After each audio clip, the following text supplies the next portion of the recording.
Good afternoon, everyone. I'm Sandy Holt, and I'm the Chief Development and Marketing Officer for the Hispanic Association of Colleges and Universities, and our organization is also a proud board member of HACR. I'm so excited to be here today to lead a discussion on how important executive networking is in corporate America. And joining us today, we have two very seasoned executives who are going to be able to share with us their experiences. Our first executive is Catherine Hernedez Blades, who's the former Senior Vice President and Chief ESG and Communications Officer for AFLAC, and also Sid Wilson, who is the President and CEO of HACR. I'd like to take some time at this moment to have Catherine introduce herself to everyone that is here with us today. Catherine, would you like to introduce yourself?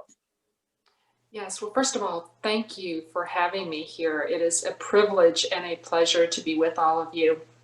I have spent the last 10 years in the C-suites of Fortune 500 companies, serving as Chief Marketing and Chief Communications Officer, and have enjoyed every minute of it. And I look forward to sharing some of those experiences with you. Thank you so much, Catherine. Sid, would you like to introduce yourself to all of our attendees today? Well, sure, Latinas, saludo, bienvenidos. My name is Sid Wilson, President and CEO for HACR.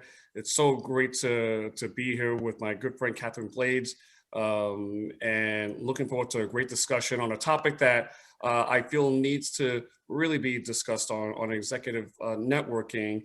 I can tell you that, I've been at HACR for almost 7 years.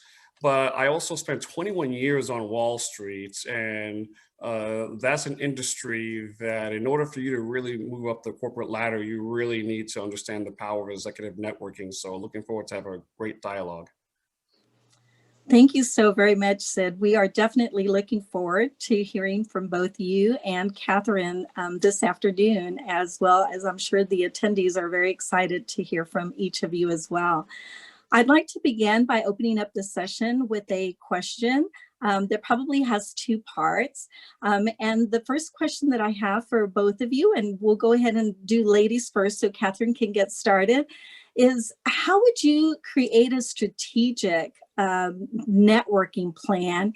And what would be some of the creative approaches that you would use in your strategy for a networking plan? That is a great question. I wish that I had been more formulaic about it earlier in my career. I would share that it's about building your own personal brand and reputation. So I would go about it much like I would go about building a company's brand and reputation. And that is through making sure that I'm ready to give, not just get. Because it is about expanding your sphere of influence. And when I say give rather than get, there are opportunities to expand your sphere of influence that aren't always so focused on getting the next job. It really is about connecting with people. It's about mentorships. And remember, a mentor's job is not to get you your next job. Their job is to help you with their area of expertise to prepare you to learn in those areas, so when the next opportunity presents itself, you are ready. So that means being strategic about not just which engagements to attend, which executives to approach, but being very methodical about understanding who they are, that they're busy, and that they only may have a brief amount of time to help impart their knowledge and wisdom to you. And then after all of that is determined, the follow-up piece is very critical. These people are very, very busy. I would not phone them. It's just my personal preference.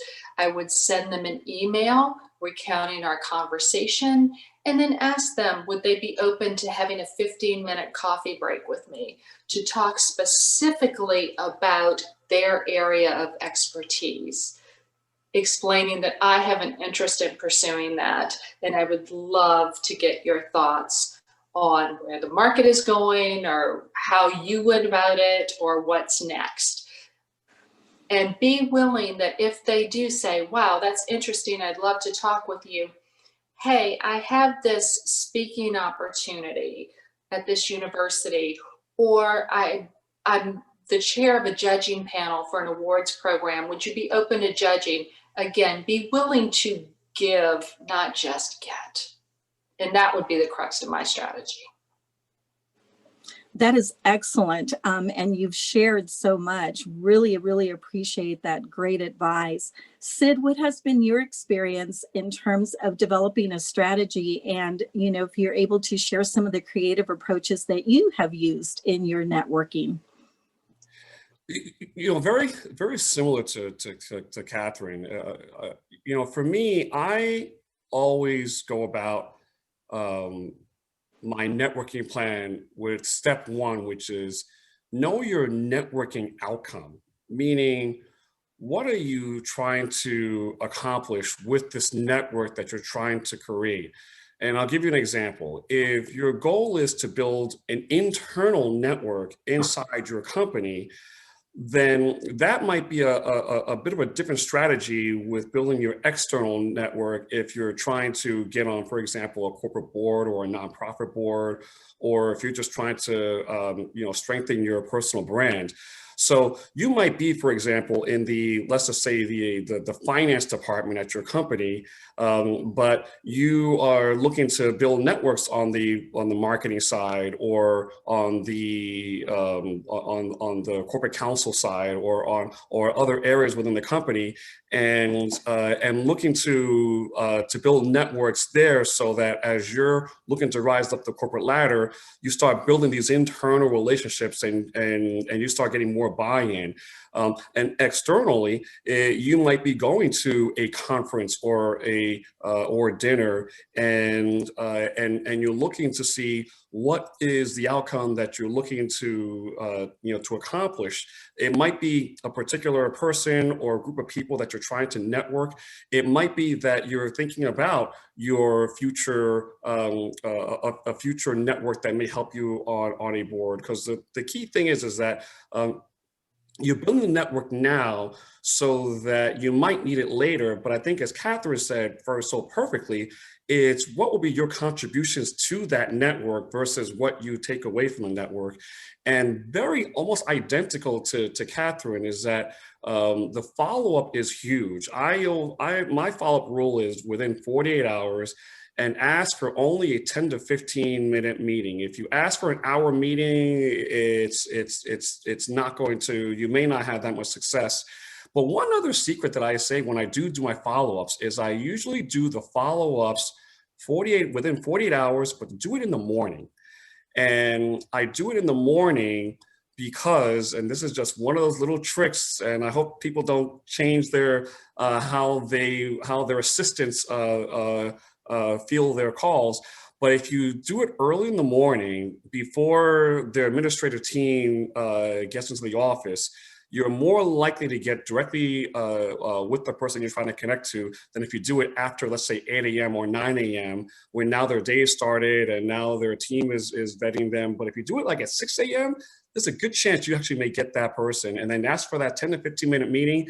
And within 5 minutes, if there's a network connection, they might even extend it into an hour meeting, and you'll be amazed. For me, it's happened many, many times where I took a 10-minute meeting and turned it into an hour-and-a-half meeting, because that person said, you know, we have to keep talking, and then comes a follow-up. So those are just some of the tricks. No, that's fantastic. Do you both feel that, you know, Sid, you kind of alluded to this in the strategy that you use, and also, you know, some of the creative approaches. But before you got to that point, did each of you have to do some research in advance on the person or persons that you are wanting to network with in order to be able to approach them appropriately? So for me, the answer is yes. Every time I go to a conference, I go to the agenda. to see who are the, whether it's the speakers, or if I know that that certain individuals will be here, which I know I want to network with, that I'll make it a point to try to find a way to either get to their table if it's a dinner, get to their booth if it's an expo, get to their panel if they're a speaker on a session or anything like that. And if and then sometimes it may be that even if you don't know who you need to network with, but you know the name of the company or the organization, then that can still be an effective way to to plan that out. But the key thing is that you want to have this stuff planned out first, so that way, number one, it'll reiterate whether you should even be participating in this gathering. Because if it's a gathering where you don't feel you're going to get your networking goal, you may decide to pivot to a different gathering. But the answer is that you always need to look to see which companies are present, which leaders are there, which organizations are there, and if that meets your outcome of what you're trying to accomplish, then that will make for a very effective strategy to be targeted in your networking. I do that from a programming perspective, and I wish were as smart as Sid is about doing it from an actual relationship perspective. But one thing I will share is that I'm also learning a lot here. And I neglected to mention something very important that Sid triggered in my mind, is also don't underestimate the power of a handwritten note, particularly after internal meetings. Great to meet you, great meeting, those little things. People remember that. And remember, the whole point of networking is, increase your sphere of influence, but be memorable in a good way. So I think that that's a very good point, Catherine, in the sense that when you're just starting your career trajectory and you're moving up, sometimes it's very difficult to get in front of those senior executives that you want to start establishing a relationship with and or a network. So what would be your advice on how some of us can, actually get invited to meetings or functions that would allow us to get in front of those senior executives? Or if it's not within our company, Sid, like you were alluding to, conferences, et cetera, what would be some of the ways that a person that is still in the beginning of their career trying to get up to that C-suite level, how they would be able to just manage through that networking process? So I'll start with the internal, and then I'll ask Sid to speak on behalf of the external. But on the internal piece, remember, senior executives are out in front of employees quite a bit. They have town halls, they have all hands meetings, they do really creative things around employee engagement. You don't have to be in the boardroom. You just have to be at that meeting and listen and be inspired, and whatever inspires you from whatever came from that executive, follow that up with a handwritten note. Don't send them an email. They get, trust me, millions of emails. And most of the time they have an admin or a chief of staff or a resource manager that goes through them anyway. Send a handwritten note, because that will reach the person, and let them know what it was about them that inspired you. And make your note memorable. Add a story. People remember stories. That's how our brains are hardwired. And that will eventually get you into the next level. There are also things called leadership development programs in most companies. And if you can have yourself placed, work with your HR department to get into a leadership development program. Those by design set up very prescribed ways for you to get in front of senior leadership. And that's very important because oftentimes we are looking for mentors and or sponsors that we're going to be able to cultivate in terms of a relationship with them. So I think the advice that you give about really listening to them in a meeting, et cetera, and then really focusing on something that perhaps had an impact on you and then following that up with a note on how that impacted you. I think that's excellent advice. So thank you for sharing that. Sid, what about at a networking event, et cetera? How would you handle it there to try and get to those most senior individuals? Well, I think what Catherine mentioned about writing a personal note is so incredibly effective and accurate. I can tell you that I can name the high-ranking corporate executives who have sent me personal notes, and many of us will keep them because they're very, very personal. Because this person wrote it by hand, and so you really hold on to them and cherish them, and you remember them. So as Catherine said, that is absolutely correct. It's a very effective way to follow up. For me, externally, is that it's and I'll answer that in a two-pronged way. One is that you'll be amazed that if you approach someone, all you need is really about 2 minutes, maybe 3 minutes. And then at that point, they know who you are, they know what you do. You've done your elevator pitch to them, and then you ask for their card, and then you give them your card, but I recognize that sometimes you might be in a conference where there's a very, very high-ranking person, maybe a Fortune 500 CEO or someone else that's very high level, and how do you make that connection with them? Sometimes it may be either the fact that you connect with them via network through LinkedIn and let them know that you saw them at the conference. Taking a photo there very much helps. I can tell you one strategy for me that I always do whenever I go to a major conference, I know I'm at a large gathering. And of course, as I said, because we're so focused on corporate and I'm meeting with CEOs all the time, is how do I get a CEO to remember me? And the answer is that after I get the card, I'll ask in a very courteous way, can I take a photo with you? 99% of the time, they're going to say, sure. You take the photo, and then when you do the follow-up, you send the photo as a follow-up with the thank you.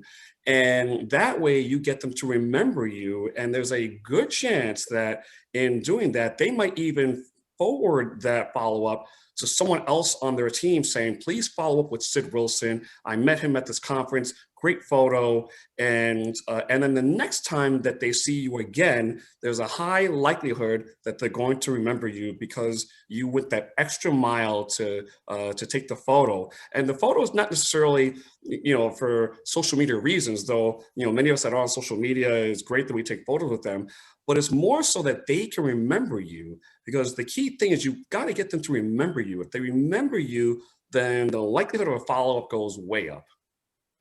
That's excellent, excellent advice, Sid. And I know for a fact that you do that everywhere that you go. And I think that's a really great idea.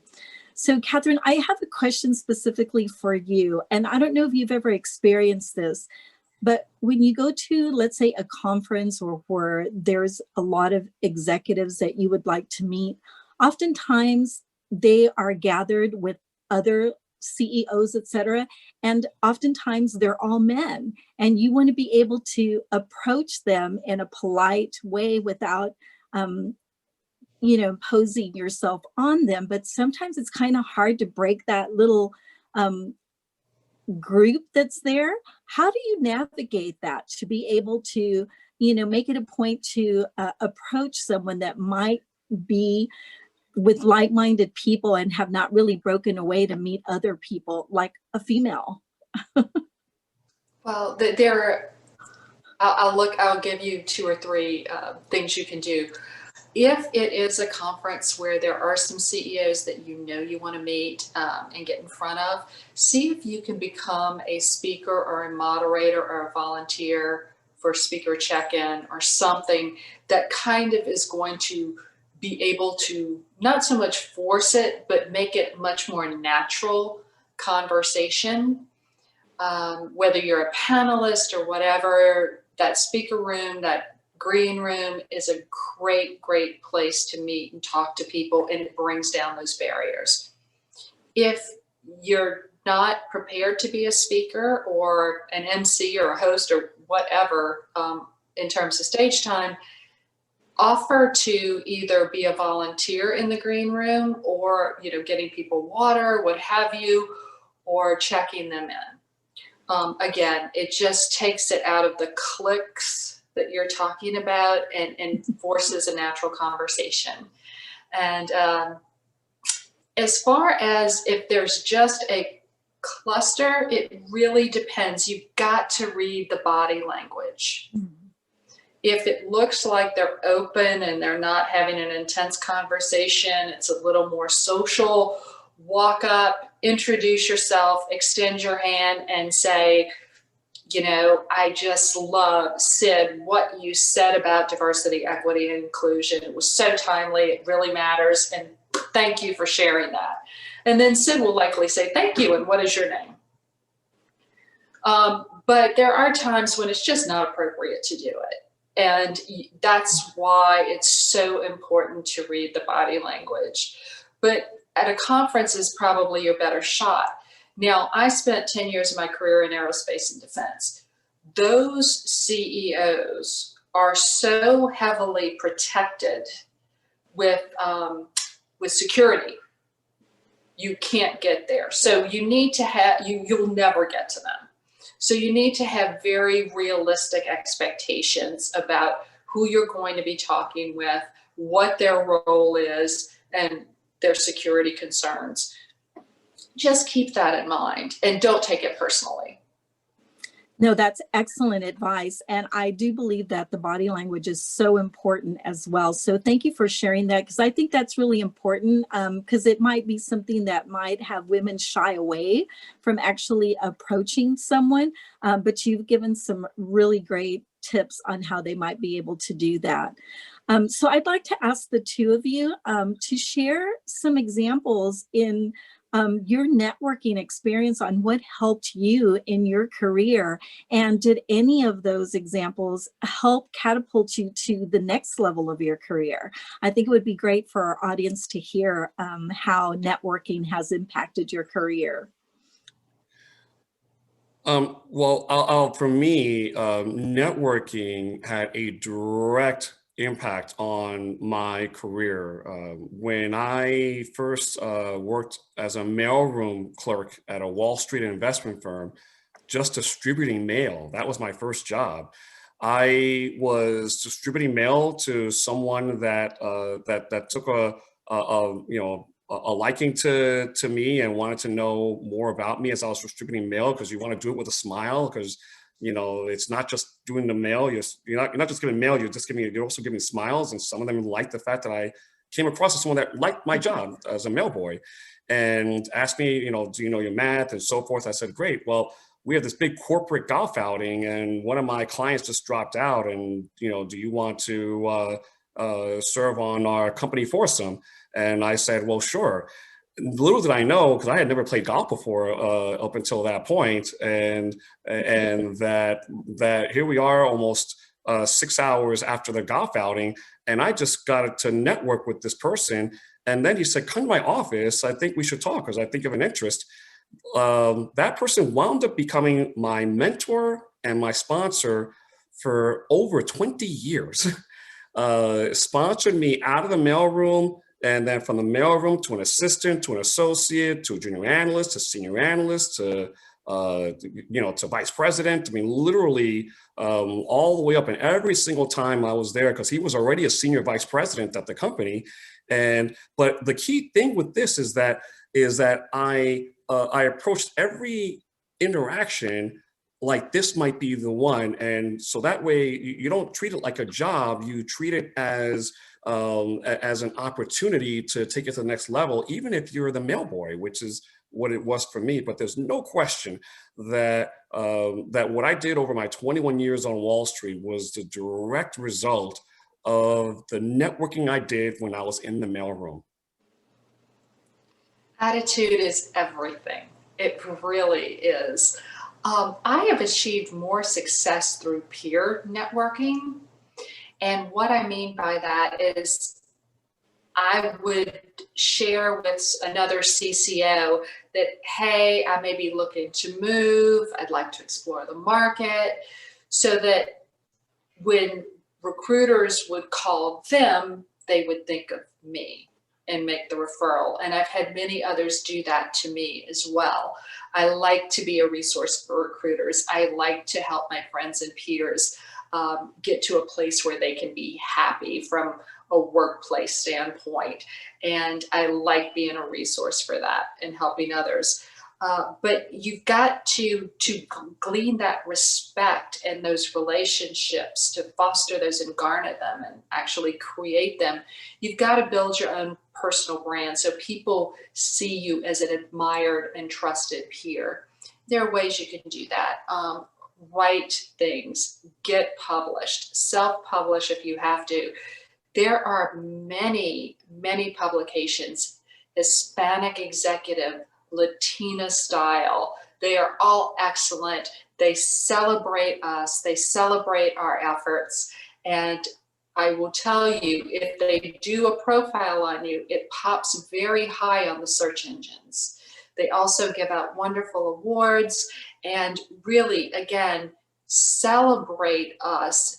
And that allows us, through social media and their channels, to establish our brand and reputation, so we become someone that peers want to get to know, they want to listen to. So build your own personal brand. That is so very important. Thank you. Excellent, excellent points. I have another question. I'm kind of going to shift it a little bit. We've been kind of focusing on networking at events and networking internally within your own corporation. But I'd like to also ask the two of you, many times a lot of employees volunteer and do things outside of their day-to-day operations within their working environment. At what point should a Latina who would like to really get out there, you talked about your branding for yourself and getting out there, publishing, et cetera. But what about if you're interested in perhaps serving on a board? How would you go about that? You want to go first, Catherine? Oh, I can. I will tell you that even at my level, the board situation is not foolproof. And let's talk about a difference between, say, a public company board and a nonprofit board. I'll start with my own personal story that just happened the last couple of weeks. I was approached by a recruiter. They had a great opening for a board opportunity. They thought it would be perfect. We were getting ready to put me right in front of the client. And their board consultant said, yeah, rather than diversity, you really need a retired CEO. So I never made it in front of the client. So, again, there's no foolproof solution for that other than just prepare yourself, because as Oprah says, luck is when opportunity and preparation meet. So I will continue to prepare and work on my financial acumen and my business acumen and all of the other things that would make my skill set attractive for someone looking to fill that role. It's harder at that level. I will tell you the power of peer networking. We keep talking about executive and networking and mentors and sponsors. And yes, it's true. A lot of decisions made about your career happen when you're not in the room, and we can talk about that. So you have to have sponsors in that room when those conversations are happening. And those sponsors could be recruiters, they could be executives in your own company. They come in a number of forms. The nonprofit board service that I have had, that I have thoroughly enjoyed, I've served on an international, a national, and a local, 2 local nonprofits as chair of all but one of those boards. And the way the nonprofit board came to me was I had a peer who worked with me at Lockheed Martin. He was on the corporate side. I was in the business unit side. He left Lockheed to become CEO of a nonprofit. And he called me about 6 months in and he said, we have great, well-meaning, well-intended people, but we need diversity of thought. The majority of them are former military, because it was a charity that served military families, which is brilliant. And you need that, and you need that voice. He said, but we're having trouble with the financial side because we need people with more business acumen to go out and help us raise money. Would you join the board? And so I went through the process, and it was the most rewarding experience of my life. Fantastic organization, loved being ultimately the chair of that organization. But again, had it not been because someone that I worked with on a peer level left to go take the CEO job, I would have never had that opportunity. So when you're thinking of networking, it comes in all different forms, but you have to start as a volunteer. No question about it. Start as a volunteer and get noticed and learn about the organization, show them your passion, because that's what nonprofits need, and just enjoy it, because it is so rewarding, so much more rewarding than anything else. Thank you, Catherine. Sid, share with us some of your experiences that you've had on actually being able to get onto either a nonprofit or a corporate board. Sure, and I'll give two answers, because I do serve on nonprofit boards and corporate boards. Like Catherine mentioned, I mean, serving on a nonprofit board is just so fulfilling because you're really helping them to achieve their goal and their mission. My story is actually very similar because about many years ago, almost 15 years ago, I was approached by the Puerto Rican Legal Defense and Education Fund, just now called Latino Justice, and they were looking for a board director, but I said, well, I'm not a lawyer. Don't you want lawyers on your board? And they said, the fact that you're not a lawyer is exactly why we want you on the board, because we do need that diversity of thought. We need someone that has that corporate and business background. And it has just been so fulfilling because, I look at the board and I'm surrounded by a lot of corporate counsels who at the time, I didn't know what a corporate counsel was. Of course, now I recognize, how important they are to their roles within corporate. But just, being able to fulfill those missions are so important. But for those that are looking to try to get on some of these prominent nonprofit boards, because one of the layers that sometimes holds people back from serving on these more prominent boards is the give-get. Meaning you have to raise a certain amount of dollars, or you have to donate. But there's a good chance that many of you either are at a company that may already be supporting and sponsoring that nonprofit, and now you just become an ambassador for your company to that nonprofit, or B, many companies have foundations that will match your gift. And if you donate a certain amount, and they'll match it. In fact, there are some that will even double match it if you're donating and volunteering hours. But there's a good chance that you may be able to align your company towards your nonprofit board strategy. And it's a win-win, because your company wants you to serve on a nonprofit board because it makes you more grounded at the company, makes you more likely to stay at the company. It's a very powerful retention tool to have your employees serving on nonprofits. And three, it also helps to expand your network. Now, how does that transform into a corporate board? Well, if you're thinking about joining a future corporate board, and you recognize that a sizable number of board seats go to those based on your network, but you need to expand that network, then sometimes what I will do is before I get approached to serve on a new nonprofit board, I'll go through the board of directors of all the existing board directors, cross-check to see who serves on corporate boards. Because if you join that nonprofit and 2 or 3 or 4 serve on a corporate board, chances are they're going to get asked to serve on their second, third, or fourth corporate board, and they're going to say no to their third or their fourth. But then they're going to say, well, you know, Catherine and I serve on the United Way board of directors, or the American Heart Association board of directors, or the Habitat for Humanity board of directors. I think she would be good for this board seat. And then at that point, it becomes a referral. And when you get nominated to a corporate board, it's more likely that you're going to get there because either A, you are identified by a search firm, or B, which is actually about 2/3 of them, that somebody referred you to that board opportunity. And so then the question is looking at your nonprofit boards that you serve on and cross-checking them to see there, because you know, there was one time I met an individual who served on like 7 boards, and the average nonprofit board is about 15 board seats. And I said, well, count all 7 of your boards and each of their board of directors. How many of them serve on a nonprofit board? Would you believe the answer was 0? And at that point, it was a wake-up call for this individual saying, you may need to think about your board strategy, your nonprofit board strategy, to start looking that as you rise up internally within your company, you're also rising up externally in terms of your board presence, so that by the time you are a senior vice president, you should be on like the Boys and Girls Club nationally, or you know, or the Girl Scouts of America, or Boy Scouts, or you know, or any nonprofit that's of prominence, museum boards, hospital boards, others that are like that. When you do that, you'll be amazed at how soon you'll start getting noticed to get asked to serve on corporate boards.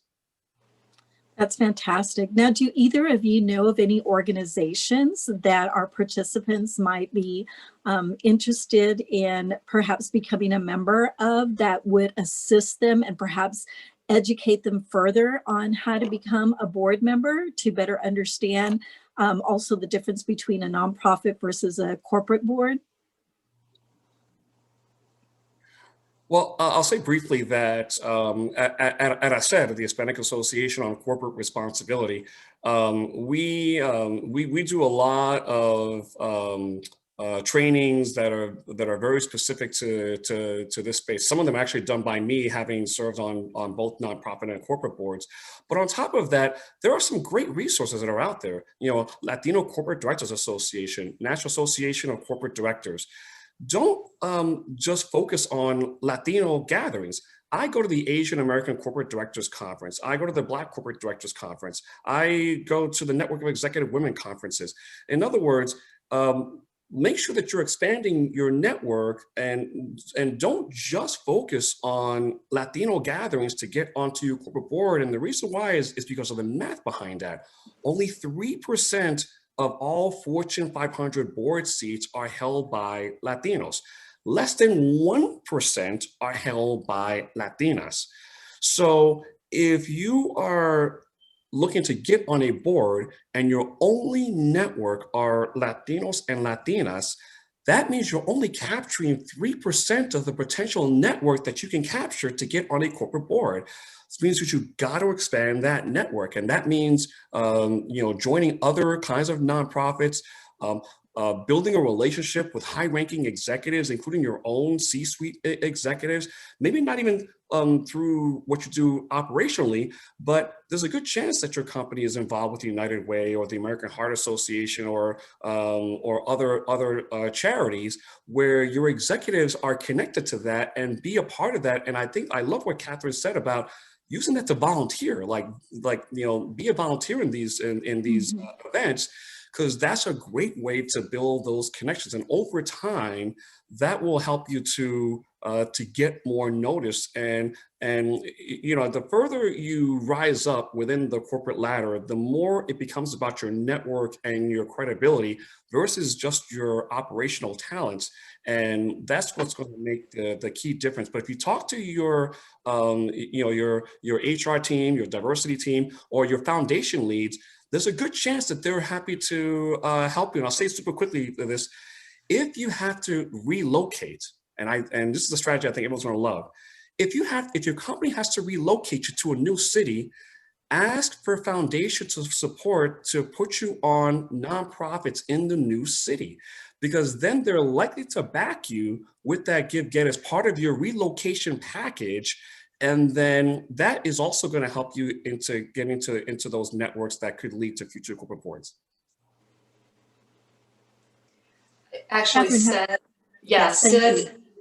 no, Sid mentioned every organization I was going to mention, the Latina organization, the National Corporate Boards Organization, and yeah, as much support as you can glean from your company, to his very excellent point, to set you up for success, because these things do take, there's a time commitment that can be rather considerable.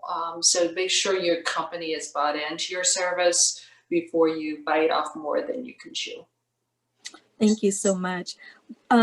I would like to go back to personal branding, and Catherine, your expertise might be able to help us in this area.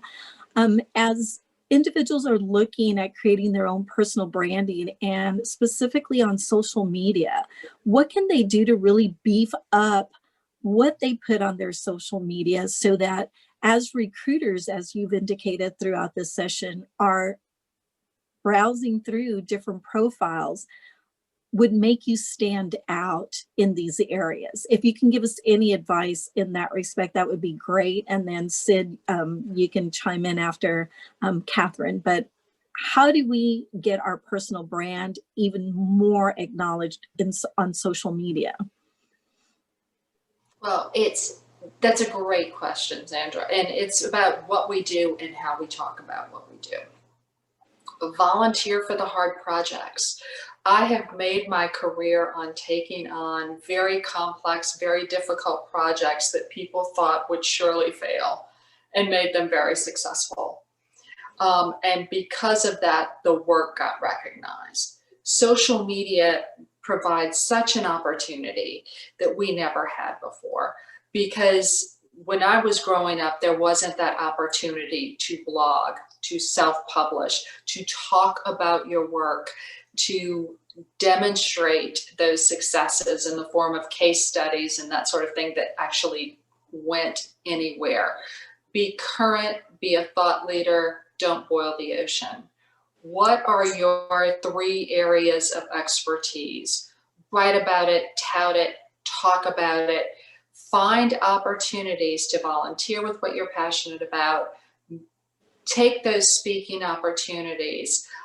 I've contributed to 6 books. I haven't had to write 6 books all by myself, but I've contributed to 6 books, which is a very nice thing to have on my resume. And it's all in these 3 areas that I thrive in and I enjoy. But make sure whatever you do, remember, even your Facebook, you're posting pictures out there. People are always watching. And I know that sounds very conspiracy theory, but if I'm a recruiter, I'm going to do a complete cyber scrub of a candidate before I put them in front of my client. And anything a little too festive or questionable is going to make me question their judgment. And that's not what you want to have happen. Awards are great. Getting on lists are great. But again, that's sort of the end game, right? You have to do the work. You have to talk about it in a way that it gets noticed by other people, because you can't nominate yourself for a list. You just have to be selected. So showing up at conferences in a meaningful way, taking the opportunity to, again, share your expertise. It's about what you give more so than what you get. Sid, any advice that you would give on how to really have a strong social media presence? So, social media has really been, there's really been an evolution with it, so if you had asked me this question back in 2008, I would have said just put anything out there and let the whole wide world know everything that you're doing, everything that you're thinking. And eventually, we evolved once we recognized not only the importance of this to your personal brand, but also how you can leverage this to build credibility. Because for me, I use social media One, to promote not only what I am doing, but also what ACER is doing, and or if there's an example where I'm on a nonprofit and you know we have an upcoming gathering and you want to share those things, you can do that. But what the common denominator is that it all speaks to who you are. If you use it strategically, you actually can start gaining credibility and buy-in even by people you don't even realize are following you. Because as I'll take LinkedIn, for example, because LinkedIn, you have your primary network, but as you know, your secondary network is probably about 2-3 times the size of your primary network.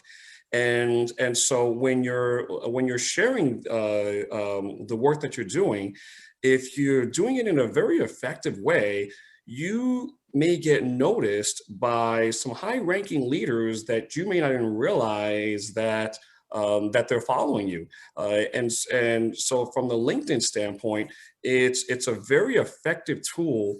The key thing is that you know, people have only a few seconds to see your posting to decide if they're going to read the whole posting before they just keep scrolling to the next posting that's there for the day. And your goal is to get people to stop, look at your posting and see what it is. That's why sometimes I like to have either some image, whether it's a photo or an image that people can see, because they remember images versus just text alone. Mhm. And then secondly is that knowing what the right hashtag to use, so that if it's a hashtag that's a common one that might be that might be followed, you include those. But the other key thing is that if you do meet someone, and assuming that they give you the okay, always ask for permission before you post a photo with them. Very, very important. But if they say yes, then post about your experience meeting with them. It's very common for me to say, hey, I had the great pleasure of meeting the chairman and CEO of this company, or this person who's a COO for this company. This is what they do. This is what they said. I was really touched by or connected with what they said. So that way, not only are you sharing the value of that connection, but if you tag them, they see what you wrote, and there's a good chance that they'll remember what you wrote, and that also builds that connection, and it really is a credibility builder. And then, like anything, we've heard this throughout social media, don't post anything that you might regret 5 years later. So always be as professional as possible with everything that you're posting. And Sid, you That's make a great definitely point good. about, I'm sorry, I was just reiterating Sid's point about curating content. When you become interesting to follow because you're posting things that people are interested in, regardless of whether or not you actually created it, the curation piece can be very insightful and interesting and draw followers, which is what you want to do. Great advice on social media. Have any of you ever used your social media also to perhaps get a friend to make an introduction for you? That can also be very helpful. Well, I'll say briefly that I do that with social media and without social media. There's no greater, more empowering credibility builder than for someone to refer you, and for someone to say, hey, I want you to meet Sandy Holt. Sandy Holt is with Aku, and I think you should meet this person. And that person saying, well, if Sid Wilson is saying I should meet with Sandy Holt, I should meet with Sandy Holt. And so sometimes it doesn't hurt to ask someone, would they be open to making that intro? But the key thing is you kind of have to feel them out to figure out whether or not this is a big favor or whether this is an easy favor. Like if you're meeting someone, they're saying, hey, I need you to introduce me to the head of the IMF. That's a big ask, and they might say, well, that's a bit of a stretch ask.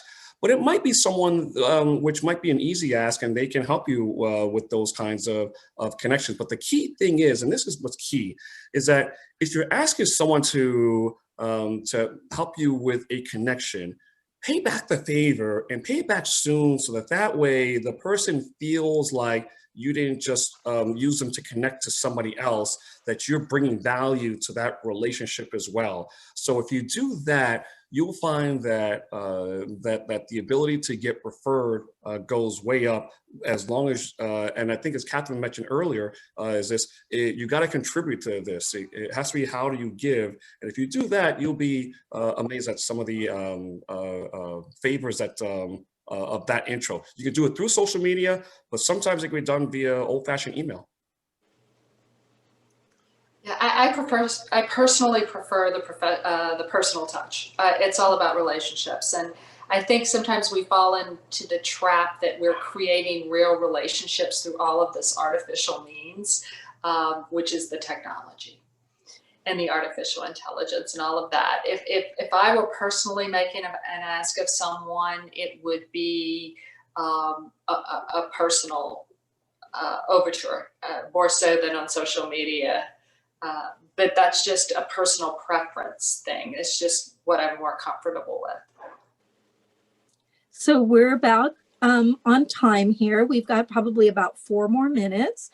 And so I'd like to ask each of you to open mic now. If there's something that we did not cover or any specific advice that you would like to give to all our participants, now is the time to go ahead and share that with them. Catherine, would you like to go first? Okay, Sandy, thank you. First of all, thank you for listening, and I hope you got so much out of this session. I learn every time I have the opportunity to be with my friend Sid, and I'm so grateful. I would just like you to keep one thought in mind when you're going about all of this, because a lot of these tools may feel contrived, but you need to be authentic. There is no better you than you.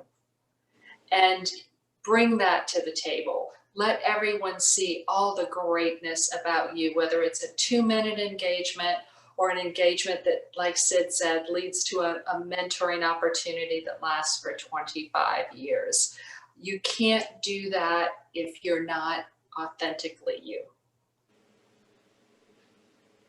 Sid, what are your parting words? Well, my parting words, certainly, it's always great to be in the presence of Catherine Blades, and thank you so much, Catherine, for your wisdom, and of course, thank you, Sandy, for your leadership. And this has been a great session. And my message is one is that networking is really a journey. It's a mindset. It's not just a transaction. So it should be part of your DNA when you're interacting with other people, and then it'll eventually come much more naturally. And over time, you can be networking with 20, 30, 40 people, but it might be that one person that is that breakout network where that person becomes that future mentor, that future sponsor.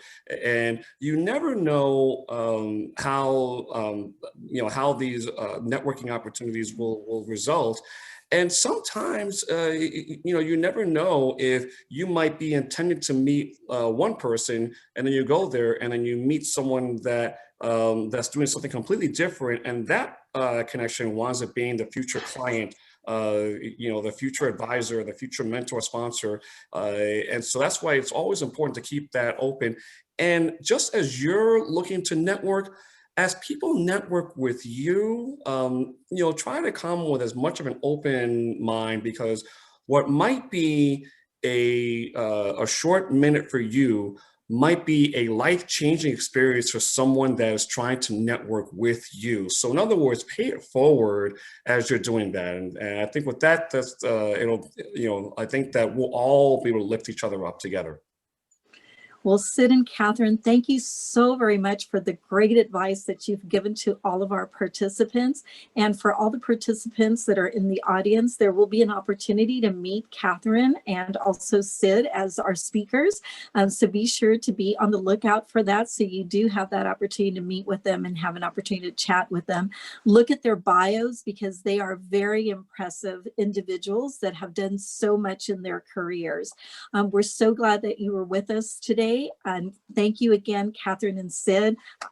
I'm going to applaud you because you can't hear the audience. So however way anybody wants to do it, thank you so very much. We're so thrilled that you were with us today, and everyone have a great afternoon. Thank you.